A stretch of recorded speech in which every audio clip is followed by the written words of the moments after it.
Assalamualaikum warahmatullahi wabarakatuh. Perkenalkan, nama saya Kurnia Gusnita, NIM 1825033 dari Program Studi Manajemen.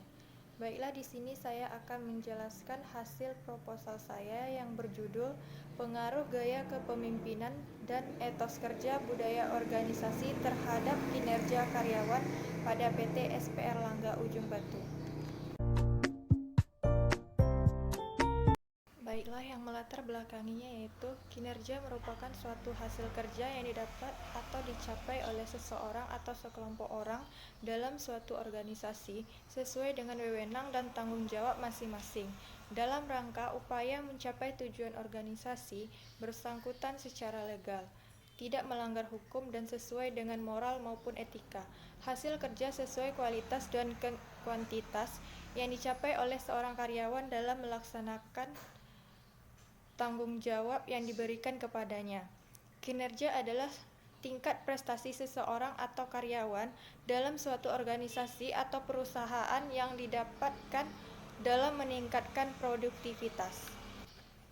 Begitu halnya dengan gaya kepemimpinan manajemen yang terdapat pada PT SPR Langga Ujung Batu yang menjadi objek dari penelitian dalam penulisan proposal ini, di mana manajer selaku pimpinan dalam struktur organisasi perminyakan seharusnya juga menerapkan gaya atau tipe kepemimpinan yang sesuai dan cocok dengan situasi dan kondisi yang sedang dihadapinya.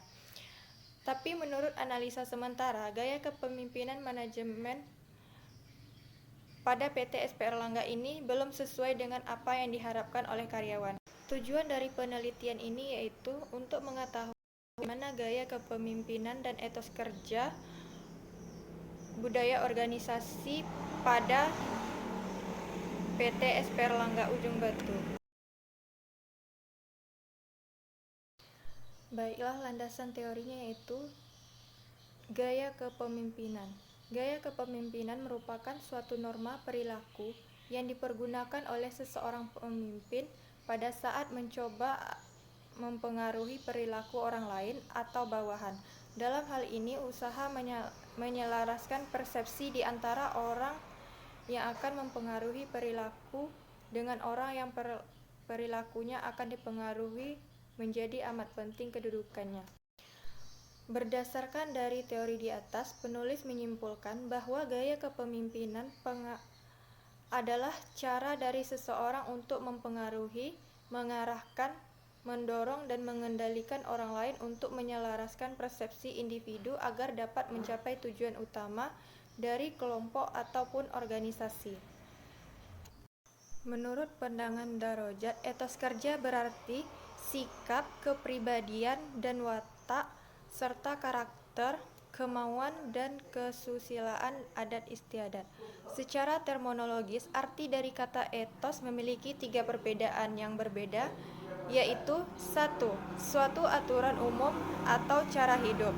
Yang kedua yaitu suatu tatanan aturan perilaku. Yang ketiga yaitu penyelidikan tentang jalan hidup dan seperangkat aturan tingkah laku.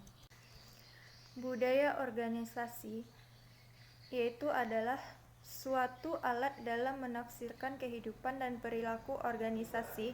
Suatu budaya yang kuat merupakan perangkat yang sangat bermanfaat untuk mengarahkan perilaku karena dapat membantu karyawan untuk melakukan pekerjaan yang lebih baik, sehingga setiap karyawan pada awal karirnya perlu memahami budaya dan bagaimana budaya tersebut terimplementasikan. Hipotesisnya adalah jawaban sementara terhadap rumusan masalah yang menanyakan antara 2 variabel atau lebih. Berdasarkan kerangka pemikiran di atas, maka dapat dirumuskan suatu hipotesis yang merupakan dugaan sementara dalam menguji suatu penelitian, yaitu diduga pengaruh gaya kepemimpinan sangat berpengaruh terhadap karyawan. Yang kedua yaitu diduga pada budaya organisasi dalam perusahaan juga berpengaruh pada kinerja karyawannya. Metode penelitian. Ruang lingkup yang dijadikan pada penelitian ini yaitu ditempatkan pada PT SPR Langga Ujung Batu yang berlokasi di GS Langga dan penelitian dilakukan pada tahun 2021. Adapun yang akan dibahas yaitu terbatas hanya pada seberapa besar pengaruh gaya kepemimpinan dan etos kerja budaya organisasi terhadap variabel dependen yaitu kinerja karyawan. Sebagai variabel independen, pada penelitian ini yang diberi lambang gaya kepemimpinan X1, etos kerja X2, dan budaya organisasi X3. Sedangkan variabel dependen pada penelitian ini adalah kinerja karyawan yang diberi lambang dengan Y. Populasi. Menurut Sugiono, pada tahun 2017, populasi adalah suatu wilayah generalisasi yang terdiri dari objek ataupun subjek yang mempunyai kualitas dan karakteristik tertentu yang ditetapkan oleh peneliti untuk dapat dipelajari dan kemudian ditarik kesimpulannya. Populasi penelitian adalah responden yang menjabat sebagai karyawan tetap dan telah bekerja pada kantor pusat PT SPR Langga ini selama 3 tahun terakhir, sebanyak 234 orang. Sampelnya yaitu, sampel adalah bagian dari jumlah dan karakteristik yang dimiliki oleh populasi. Menurut Sugiono pada tahun 2017, dalam penelitian ini penentuan sampel yang ditentukan secara probabilitas dengan metode sampel acak sederhana, yaitu berarti unit sampel dilakukan secara acak tanpa memperhatikan strata pada yang ada di dalam populasi itu. Pengambilan sampel ini dilakukan apabila anggota populasi dianggap homogen, menurut Sugiono pada tahun 2017. Metode deskriptif adalah metode survei yang digunakan untuk mendapatkan data dari tempat tertentu yang alamiah, bukan buatan, tetapi peneliti melakukan perlakuan dalam pengumpulan data, misalnya dengan menyebarkan kuesioner dan tes wawancara terstruktur dan sebagainya. Sumber datanya terbagi menjadi dua, yaitu data primer dan data sekunder. Data primer adalah sumber data yang langsung diberikan kepada pengumpul data. Data responden sangat diperlukan untuk mengetahui tanggapan responden mengenai kinerja karyawan yang dilihat dari gaya kepemimpinan, etos kerja, dan budaya organisasinya.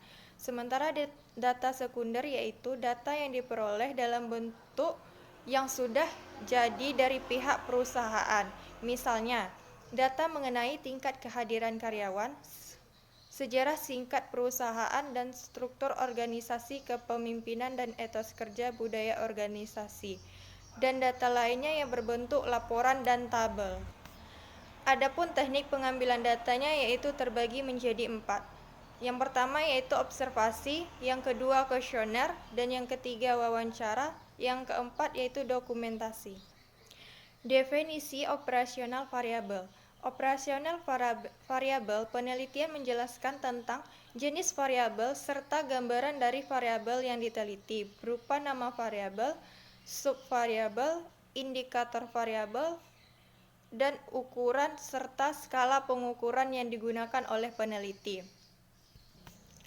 Gaya kepemimpinan merupakan norma perilaku yang dipergunakan oleh seseorang pemimpin pada saat mencoba mempengaruhi perilaku orang lain ataupun bawahan. Dalam hal ini, usaha menyelaraskan persepsi di antara orang yang akan mempengaruhi perilaku dengan orang yang perilakunya akan dipengaruhi menjadi amat penting kedudukannya. Menurut Hasibuan, pada tahun 2010, kinerja karyawan adalah suatu hasil kerja yang dicapai seseorang dalam melaksanakan tugas-tugas yang dibebankan kepadanya, yang dilaksanakan atas kecakapan, pengalaman, dan kesungguhan serta waktu. Instrumen penelitian yaitu ada skala pengukuran. Peneliti ini menggunakan pengukuran skala Likert. Skala Likert digunakan untuk mengukur bagaimana sikap, pendapat, dan persepsi seseorang atau sekelompok orang tentang fenomena sosialnya. Uji validitas merupakan derajat ketepatan antara data yang sesungguhnya terjadi pada objek penelitian dengan data yang didapatkan yang dilaporkan pada peneliti. Dengan demikian, data yang valid adalah data yang tidak berbeda antara data yang dilaporkan oleh peneliti dengan data yang sesungguhnya terjadi pada objek penelitian tersebut. Selanjutnya yaitu uji reliabilitas. Suatu kuesioner dikatakan reliable atau handal jika jawaban seseorang terhadap pernyataan adalah konsisten atau stabil dari waktu ke waktu. Pengukuran reliabilitas dalam penelitian ini adalah dengan menggunakan cara one-shot metode atau pengukuran sekali saja. Untuk variabel dapat dikatakan reliable jika memberikan nilai Cronbach alpha. Teknik analisis data adalah analisis data merupakan kegiatan setelah data dari seluruh responden atau sumber data lain yang terkumpul. Kegiatan dalam analisis data adalah mengelompokkan data berdasarkan variabel dan jenis responden, mentabulasi data berdasarkan variabel dari seluruh responden, dan menyajikan setiap data dari variabel yang diteliti. Selanjutnya yaitu melakukan perhitungan untuk menjawab rumusan masalah dan melakukan perhitungan untuk menguji hipotesis yang telah diajukan. Baiklah, itulah hasil proposal penelitian saya. Lebih dan kurangnya saya mohon maaf. Wassalamualaikum warahmatullahi wabarakatuh.